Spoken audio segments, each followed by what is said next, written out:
Bismillahirrahmanirrahim. Assalamualaikum warahmatullahi wabarakatuh. Alhamdulillahi rabbil alamin, wassalatu wassalamu ala asyrafil anbiya wal mursalin wa ala alihi wa sahbihi ajma'in. Asyhadu an la ilaha illallah wahdahu la syarikalah wa asyhadu anna Muhammadan abduhu wa rasuluh. Allahumma salli ala Muhammad wa ala ali Muhammad. Rabbi shrah li sadri wa yassir li amri wa htam lisani yafqahu qawli, amma ba'd. Kita mulakan dengan umul kitab Al-Fatihah. A'udzubillahi minasyaitonir rajim. Bismillahirrahmanirrahim.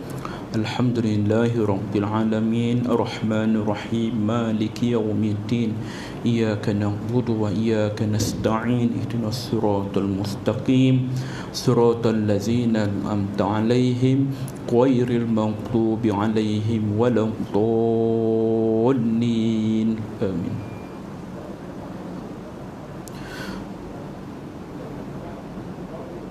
Alhamdulillah, syukur kita pada Allah Subhanahu wa taala. Limpah kurnia rahmat dan kasih sayang Allah, kita bersyukur dapat bersama pada hari Jumaat ini menunggu waktu salat Jumaat, yang mana sebahagian besar daripada kita tak dapat nak menikmatinya. Ya, solat Jumaat ini adalah satu nikmat yang dipilih. Ya, berapa ramai yang di luar sana, sahabat-sahabat kita yang tak dapat bersama. Saya sendiri pun hari ini dapat solat Jumaat, insya-Allah, alhamdulillah. Ya, setelah lebih kurang dalam 3 bulan kot tak dapat. Dah lupa dah berapa jumlah rakaat solat Jumaat kan. Nak mengatakan lama lah kan tak dapat. Dan alhamdulillah hari ini atas jemputan pihak madrasah untuk menyampaikan tazkirah, yang mana tazkirah hari ini kita kupas tajuk Syahid Akhirat. Syahid Akhirat ni apa? Kita akan sama-sama mendengarnya. Syahid ini adalah satu benda ataupun satu perkara yang mana Allah Ta'ala kurniakan kepada orang-orang yang mati syahid. Mati syahid atas sebab-sebab yang tertentu, sebagaimana firman Allah Subhanahu wa taala, a'udzubillahi minasyaitonir rajim, wala tahsabanna allazina qutilu fi sabilillahi amwata bal ahya inda rabbihim yurzakun. Dan jangan sekali-kali kamu menyangka orang yang terbunuh, yang gugur syahid di medan perang pada jalan Allah itu mati. Mereka tidak mati, bahkan mereka adalah hidup secara istimewa di sisi Tuhan mereka dengan mendapat rezeki yang tidak ada putus-putusnya. Surah Ali Imran ayat 169. Syahid ini secara umumnya ialah orang yang berjuang di jalan Allah, fi sabilillah. Dia gugur di medan perang bersama dengan Rasulullah misalnya, pergi ke apa saja perperangan yang melibatkan untuk membela orang Islam, maka dia gugur, maka matinya itu dikira syahid. Syahid ini dinilai oleh para alim ulama sebagai syahid dunia dan akhirat. Dia kenapa digelar dunia dan akhirat? Kerana jasadnya ni mulia. Sebagaimana dalil yang kita bacakan tadi, Al-Quran surah Ali Imran ayat 169, jangan kamu menyangka orang yang terbunuh kerana gugur syahid ini di jalan Allah ini mati. Maknanya mereka ini tidak mati. Maknanya hakikat kita tengok mati, tapi sebenarnya di sisi Allah mereka tidak mati, bahkan mereka hidup secara istimewa di sisi Tuhan mereka. Kalau kita faham di sini bahawa orang begini hukumnya tidak perlu dimandi dan dikafankan, serta sebagian ulama kata tak perlu solat pun, kerana mereka ni hidup di sisi Tuhan mereka. Ini yang sebahagian besar ulama kita pegang, bahawa mereka ini mulia. Hanya orang yang mati biasa saja, macam kita sakit jantung ke, mati kerana kemalangan ke, mati kerana apa-apa sebab pun, maka mereka ini perlu diuruskan secara sempurna kerana mereka memang mati. Tapi orang yang syahid di medan perang, mereka mati tetapi sisi Tuhan mereka hidup, maka tidak perlu kita bersihkan badan dia, tak perlu bersihkan darah, percikan darah yang ada di tubuh badan dia, terus dikebumikan. Sebagaimana sebagian besar para sahabat Nabi yang gugur, mereka terus dikebumikan. Ini dia kelebihan dia. Dan golongan syahid ini di akhirat nanti dia tidak ada, di dunia mereka ni tidak perlu mandi, kafan dan solat, terus ke bumi. dan di akhirat nanti pula mereka ni tidak ada hisab. Jika tidak ada perkara yang masih bersangkut dengan orang-orang yang hidup, maknanya waktu dia hidup dia masih mungkin ada hutang ke apa ke, kalau ada hutang yang belum diselesaikan, tapi di akhirat nanti dia juga akan dihisab. Tapi kelebihan orang yang mati syahid tanpa ada bebanan di dunia ini, dia dah selesaikan semuanya, tidak ada perhitungan di antara dengan manusia, maka di akhirat nanti dia akan mendapat pahala syahid yang mana tidak ada hisab, terus ke syurga Allah Subhanahu Wa Taala. Ini kita faham, ya. Namun di sisi yang lain, syahid ini juga dia ada 3. Tadi kita bicarakan syahid dunia dan akhirat. Dia ada yang kedua, syahid dunia saja. Dan yang ketiga, syahid akhirat. Yang nak bicarakan hari ini. Syahid dunia pula ialah golongan yang turut terlibat dalam medan peperangan dan dia gugur syahid mati. Dia gugur syahid mati. Namun kematiannya ini tidak diiktiraf sebagai syahid akhirat kerana sebab-sebab tertentu. Misalnya di zaman Rasulullah SAW sendiri, ada satu orang sahabat yang ketika mana habis peperangan, mereka mengumpulkan jenazah-jenazah orang Islam yang syahid. Di kalangan sahabat berkata, wahai Rasulullah, ini ada satu orang ni, dia mati bukan kerana dibunuh, tapi dia mati kerana dia menikam dirinya sendiri. Kenapa begitu? Kerana ketika itu badannya dah luka teruk dan dia tak mati lagi. Dia nak kejarkan syahid tadi tu, maka dia menamatkan dirinya sendiri, maknanya tikam diri dia kerana menyangka itulah cara nak dapat syahid. Maka itu seolah-olah orang yang berputus asa, patutnya dia boleh berjuang lagi. Maka apa jawab Nabi? Dia ke neraka, kata Nabi SAW. Kenapa? Kerana dia membunuh dirinya, ya. Namun digelar syahid dunia kerana dia gugur di medan perang dan jasadnya juga tidak perlu dimandi, dikafan, disolatkan sebagaimana jenazah syahid yang lain. Cuma bezanya di akhirat tidak ada ganjaran pahala syahid untuk dia. Tak ada ganjaran pahala syahid untuk dia. Maka itulah golongan syahid dunia. Wa yazubillah, kita tak nak golongan begini, kan? Syahid dunia maksudnya keistimewaan dia tak perlu mandi kafan, itu saja. Adapun golongan yang ketiga, syahid akhirat. Syahid akhirat ni siapa pula? Iaitulah golongan yang bukan terbunuh kerana berjuang di jalan Allah fisabilillah. Dia tidak pergi mana-mana tentera, terlibat dalam peperangan ke, jadi tentera ke, gugur medan-medan perang, tidak. Tapi dia tergolong dalam hadis yang lain yang mafhumnya lebih kurang. Kata Nabi SAW, syahid itu antaranya ialah mereka-mereka yang mati lemas, mereka-mereka yang mati terbakar, mereka yang mati dihimpit runtuhan, perempuan yang mati ketika melahirkan anak, orang-orang yang mati kerana wabak, orang-orang yang mati kerana sakit perut. Mereka ini golongan syahid, kata dia. Maka ulama mentafsirkan syahid ini ialah syahid akhirat. Kenapa diterjemahkan sebagai syahid akhirat? Kerana jasadnya ini juga perlu dimuliakan. Maknanya jasadnya mulia, tapi perlu diuruskan, yakni dengan cara mandi, kafan, solat dan ke bumi. Rukun fardu kifayah yang 4 tentang solat jenazah, tentang pengurusan jenazah tu, dia kena buat juga sebagai jenazah yang lain. Cuma di akhirat nanti dia mendapat pahala syahid akhirat. Dia tergolong dalam golongan syahid yang tadi, yang mati gugur di medan perang. Itu dia. Maka jenazah kematian orang yang begini, yang syahid akhirat ini, dia di sisi manusia tetap perlu diuruskan macam mana saya katakan tadi. Allah Ta'ala sahaja yang menguruskan syahid akhirat pada dia, okay?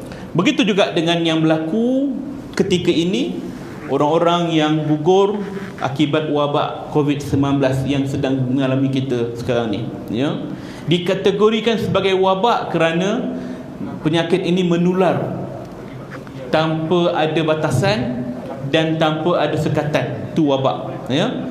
Kalau penyakit lain, kalau misalnya kata darah tinggi ke, sakit jantung ke, tu bukan wabak, tu penyakit diri, tak boleh berjangkit antara satu sama lain. Tapi wabak ni dia menular.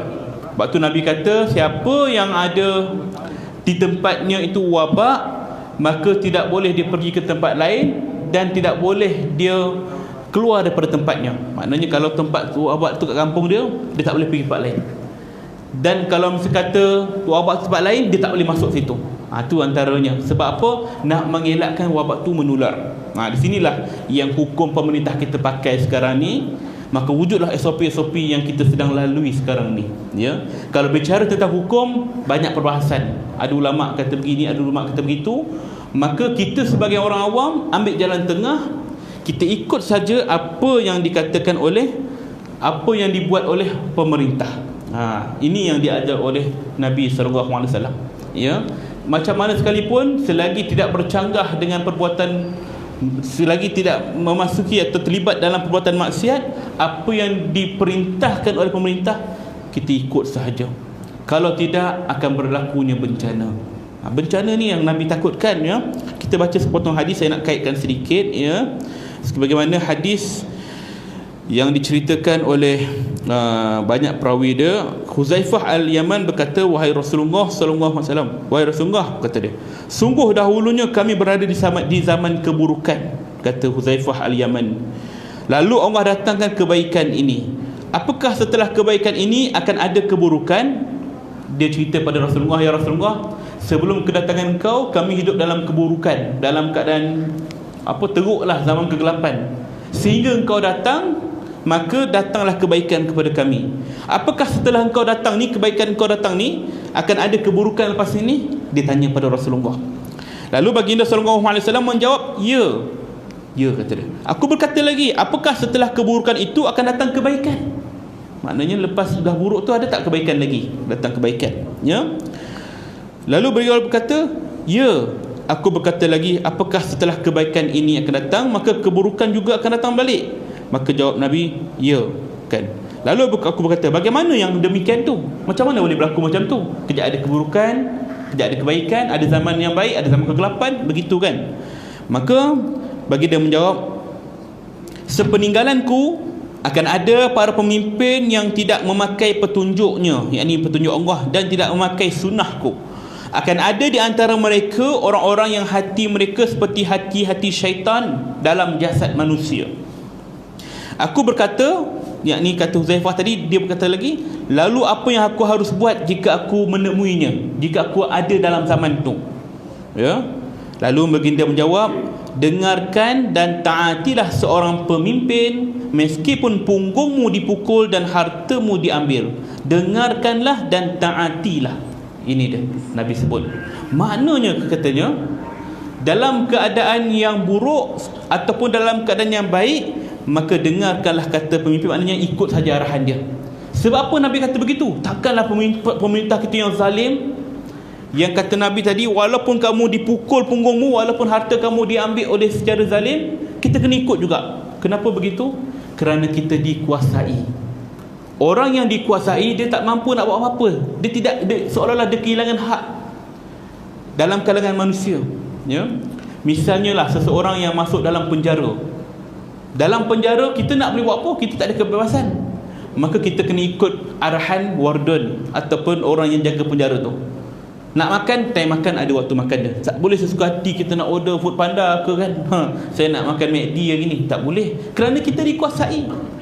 Maka kita punya hak terbatas. Apa yang boleh kita buat? Untuk mengelakkan mudarat, ikut sajalah apa yang ditetapkan. Begitulah maksudnya, ya. Kerana apa? Kerana mereka-mereka ini, yakni pemimpin-pemimpin, pemerintah-pemerintah yang mengaturkan segala urusan kita ni, mereka yang akan bertanggungjawab dekat akhirat nanti. Itu kita kena faham. Ini peringkat orang awam. Maknanya, kalau ada sebahagian daripada kita yang mungkin tak reda dengan keadaan solat begini, dah suntik 2 dos pun masih lagi berjarak, masih lagi pakai mask, masih lagi ada sekatan itu ini, maka kita ikut sahajalah. Kerana jika kita melawan, mungkin akan musibah pada kita. Sebagaimana di negara Syria, kita ambil contoh Syria, ulama siapa yang syahid tu? Syekh Ramadan Al-Buti, yang mana dia gugur setelah berlakunya pergolakan kuasa. Sebelum itu Syria negara aman, sebelum datangnya pemerintah yang mungkin bagi mereka zalim, kita pun dengar berita saja begitu, wallahu alam, kita di luar ni kan, tapi katanya zalim. Lalu apa kata pemerintah? Kata ulama, Syekh Ramadan almarhum, katanya jangan melawan, kata dia. Bila dia kata jangan melawan, apa jadi? Orang pun kata ini syekh ulama su', ulama jahat kerana mengikut pemerintah yang zalim. Lalu apa jadi? Kesudahannya mereka melawan juga. Dan akhirnya apa terjadi sekarang ni? Sehingga sekarang bencana tidak ada kesudahannya, walaupun selepas kewafatan Syekh Ramadan Al-Buti tadi. Maknanya ulama itu dia berpandangan dengan pandangan hati. Kita berpandangan dengan pandangan zahir. Ini zalim, kita kena lawan, contoh ya. Tapi hakikatnya ulama tu punya pandangan tu hatinya bersih, dia tahu apa yang bakal berlaku. Bukan maknanya dia boleh meramal, tidak, tapi berdasarkan hatinya Allah ilhamkan begitu kan. Maka sebab itulah saya selalu pesan, apa saja yang diperintahkan itu selagi tidaklah orang tak apa bercanggah dengan apa yang kita hidup ni. Contohnya tak boleh solat, semua orang tak boleh solat, itu dah benda yang mungkar jelas ya.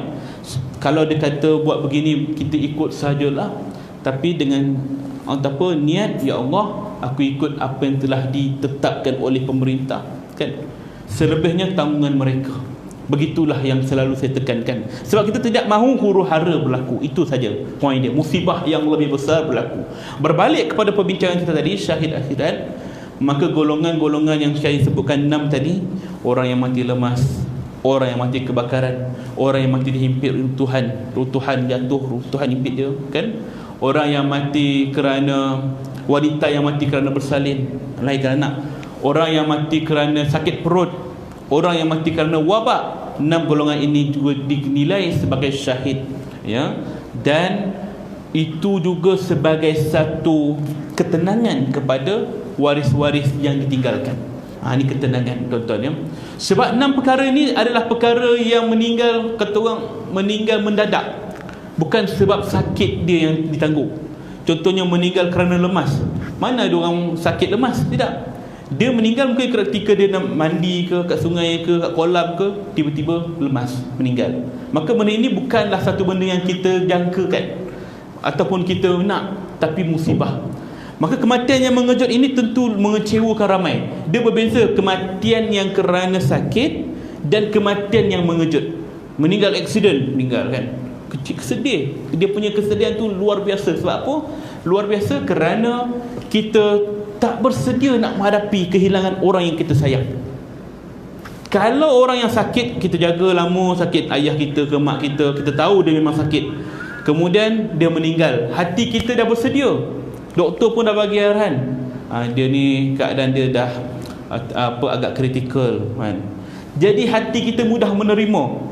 Orang yang menjaga anak sakit daripada kecil, dia boleh reda sebab memang dah terima dah, memang dah tahu dia sakit. Tapi orang yang mati kerana 6 asbab tadi itu, dalam keadaan dia tak bersedia. Ini fitrah manusia kan? Tiba-tiba mati aksiden, ya Allah kan, baru semalam bersimbangan anak ni apa semua, meninggal. Tiba-tiba mati kerana melahirkan anak kan, isteri kita mengandungkan anak kita, kita rasa macam okey, sihat, tiba-tiba waktu dia bersalin, meninggal isteri kita. Maka orang begini juga digelar syahid akhirat, bukan khusus kepada orang-orang yang mati saja, tapi sebagai memberikan ketenangan pada waris yang tinggalkan. Bila orang-orang lain yang mengucapkan takziah, dia kata takziah ya, insya-Allah dia dapat syahid akhirat. Maka orang yang mendengar pun rasa macam lega sikit, tenang, dia tahu tempat orang ni kat mana. Itulah kelebihan dia tuan-tuan. Begitu juga orang yang mati kerana wabak. Kenapa? Wabak ini satu penyakit yang kita tahu. Wabak ni kalau terkena pada kita, contohnya COVID-19, dia mati sebab COVID-19, memang dah tahu dah 2 minggu sebelum tu dia terkena wabak, dia positif, dan benda tu berpanjangan sehingga dia meninggal dunia. Kan benda tu dah jadi penyakit, yes, tapi dalam keadaan suasana wabak, warisnya tak dapat nak pergi tengok dia kan, dekat hospital, kat kuarantin kan, tempat kuarantin, mana boleh tengok. Keluarga kita sakit, tak boleh tengok, video call je lah. Kalau orang tu doktor nak layan kita, saya nak tengok mak kita, saya nak tengok mak ayah saya, boleh tak? Boleh tak doktor buat video call? Dia ditidurkan. Maka doktor pun dengan rela hati ambil video, ambil gambar. Maka itu je lah. Tak boleh nak peluk, tak boleh nak cium, tak boleh berada di sisinya ketika dia sakarat. Sehingga dia mati pun tak boleh nak urus. Macam biasa dan kemudian jasadnya pula dibawa oleh orang-orang tanpa ada sentuhan langsung. Keluarga tengok daripada jauh, tak dapat nak jumpa, tengok langsung, hanya satu orang dibenarkan untuk menatap wajahnya sebagai pengecaman, dan kemudian dikuburkan. Maka keperitan itu sangat luar biasa. Sudahlah kehilangan orang yang kita sayang, tak dapat bersama dengannya, tak dapat dengar ucapan-ucapan terakhir daripada mulutnya, tiba-tiba dia meninggal kita begitu sahaja. Inilah kesedihan yang luar biasa. Maka orang beginilah Allah gantikan dengan ganjaran syahid akhirat jika mereka bersabar. Sabar ini kepada orang yang sedang mengalaminya sakit, juga kepada orang-orang yang ditinggalkan. Sebab tu ganjaran sabar ni tinggi tuan-tuan, ya. Sabar ni tingkatan dia tinggi, sangat tinggi, lebih daripada solat. Maknanya solat ni kita punya tanggungjawab, tapi sabar ni melibatkan perasaan, hati kita. Kita sendiri yang boleh mengawalnya. Kadang orang yang solat pun, kadang orang yang alim pun, kadang-kadang sabar ini hilang padanya. Sabar ni adalah atas individu. Bagaimana cara kita mengawalnya? Sebab Allah sebut wabasyirus sabirin, beri dah kabar gembira kepada siapa? Orang-orang yang sabar. Kabar gembira pada orang sabar. Kenapa kabar gembira pada orang sabar? Tak kabar gembira pada orang solat ke? Tak kabar gembira pada orang yang puasa ke? Wabasyirus sabirin allazina idza asabathum musibah, iaitu mereka yang apabila ditimpakan musibah, dia ditimpa musibah, apa saja musibah pada dirinya, kesedihan ke, kematian ke, apa ke, qalu, mereka berkata, inna lillah wa inna ilaihi rajiun. Sesungguhnya kita semua datang daripada Allah, pada Allah jugalah kita semua pasti akan dikembalikan. Inilah hakikat yang paling tinggi. Bila kita reda, sabarlah, kan? Maka orang sabar ni, kalau kita sebut sabar pada orang lain, kadang-kadang orang yang menerima ni dia tak boleh sabar, ya, sabar, sekadar sabar. Tapi kita yang sedang melaluinya akan cakap, kau tak lalui, kau tak rasa apa aku rasa. Ini hakikat dia, ya. Maka sabar ni bukan daripada perkataan orang lain ucap pada kita. Orang lain tak ucap pun, orang lain ucap ke, dia tetap tidak mempengaruhi kita. Tapi sabar ni atas diri kita sendiri, yang menahan diri kita, ya. Adapun orang sekeliling ucap perkataan-perkataan yang memberi semangat kepada dia. Jangan hanya kadar sabar saja, ya. Sabar tu secara psikologinya tidak membantu pun pada orang yang sedang ditimpa musibah. Itu adalah diri dia sendiri. Kita ucapkan perkataan yang memberi semangat pada dia, Allah lebih sayangkan dia. InsyaAllah dia dapat pahala syahid. Maka kita redalah, ya. Kalau kita reda, arwah di sana pun insya-Allah Allah bagi dia kelebihan atas keredaan kita, atas kesabaran kita. Maka beginilah yang diperlukan oleh ahli waris, ucapan-ucapan memberi semangat. Sebab itulah walaupun ada setengah hadis walaupun dinilai sebagai lemah, contohnya hadis orang yang meninggal hari Jumaat, misalnya kata, ada ulama kata hadis dhaif dan sebagainya, tapi kita gunakan itu sebagai memberikan semangat kepada ahli waris yang ditinggalkan. Alhamdulillah arwah meninggal hari Jumaat, insya-Allah dapatlah yang baik. Begitu, memberi semangat. Tentang si mati terpulang pada Allah yang menentukan tentang hak diri dia. Kita yang hidup ni cakap yang baik-baik. Sebab tu Nabi sebut, bila kita ziarah orang yang meninggal dunia, ucaplah yang baik-baik, kerana ketika itu malaikat mengaminkan setiap kata-kata kita. Malaikat mengaminkan apa saja kita ucap yang baik. Wa imma orang tu mati kerana sakit penagih dadah ke, mati kerana mencuri ke, mati kerana dia kena hukum gantung ke, benda yang kita nampak buruk, tapi ucap yang baik-baik, kan? Apa-apa saja. Orang yang meninggal anak kecil, waktu kecil dia dah kehilangan anak dia, anak meninggal, maka kita katakanlah alhamdulillah anak ni tunggu kat syurga nanti, kata dia tunggu. Maka benda begini memberi semangat. Itu yang lebih diperlukan oleh ahli waris. Sebab tu kita katakan ahli waris ataupun sesiapa saja yang kehilangan orang yang dia sayang, sabar itu pada diri sendiri, bukan datang daripada ucapan orang lain. Adapun orang sekeliling, maka berilah kata-kata semangat. Sebab tu bila kita dengar orang yang mati wabak ini mendapat pahala syahid akhirat, alhamdulillah, itulah satu benda yang melapangkan hati mereka yang ditinggalkan ni. Sebab tu tuan-tuan, ya, sebab tu Dalam suasana pandemik ini, dua perkara yang boleh kita belajar, iaitu yang pertama, taat tu ya pada apa saja arahan pemerintah kita secara keseluruhannya. Yang kedua, bagaimana kita berhadapan dengan situasi ini dengan sabar. Ramai orang yang kadang-kadang mengeluh tak dapat nak solat Jumaat, maka dilemparkan tuduhan-tuduhan tu pada pemerintah ataupun orang-orang yang menguasai masjid surau. Orang masjid kroni kan. Saya sendiri pun kadang-kadang kecewa. Kita nak solat Jumaat dah tak dapat. Dah datang dah pukul 11.50 pergi kat masjid tu. Mana? Oh, minta maaf, ini hari untuk orang yang dah bagi nama saja. Ya Allah, kecewanya kan. Tapi tak adalah kata ini semua kroni kan. Misal kata kan. Tapi dalam hal begini, kita ada usaha. Allah pandang usaha kita. Dia pandang. Bukan kerana kita sengaja. Ada sebagian orang yang dia kata tak kisahlah, dah masuk waktu dah ya, lagi 2 minit. Tak kisahlah, tak payah pergilah sembang Jumaat. Kenapa? Memang tak dapat masuk pun. Dia tak ada usaha. Maka orang begini pula dalam golongan yang lain, dia tak ada usaha, maka tak ada pahala untuk dia. Kan? Kita usaha, datang jugalah ke masjid, tak dapat, pergi ke tempat lain, tak dapat pahala juga solat Jumaat kita.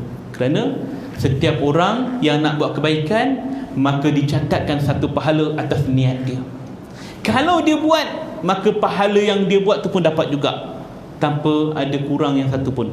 Maka inilah kelebihan untuk orang-orang yang sentiasa berusaha nak buat kebaikan. Ada usaha tu yang penting, jangan kita tinggalkan langsung, itu yang rugi ya. Wallahu a'lam bissawab. Sekarang itu yang dapat saya kongsikan. InsyaAllah mudah-mudahan dapat manfaat, dan mudah-mudahan wabak yang kita sedang lalui ini segera berakhir ya. Akhirnya pandemik jadi endemik. Endemik ni ialah akhirnya menjadi sakit yang biasa je, macam demam semua. Itu kita harapkan. Wallahu a'lam bissawab. Ada soalan sekarang itu? Okey, insya-Allah habis dah. Okey, kerana itu wabillahi taufiq wal hidayah. Assalamualaikum warahmatullahi wabarakatuh.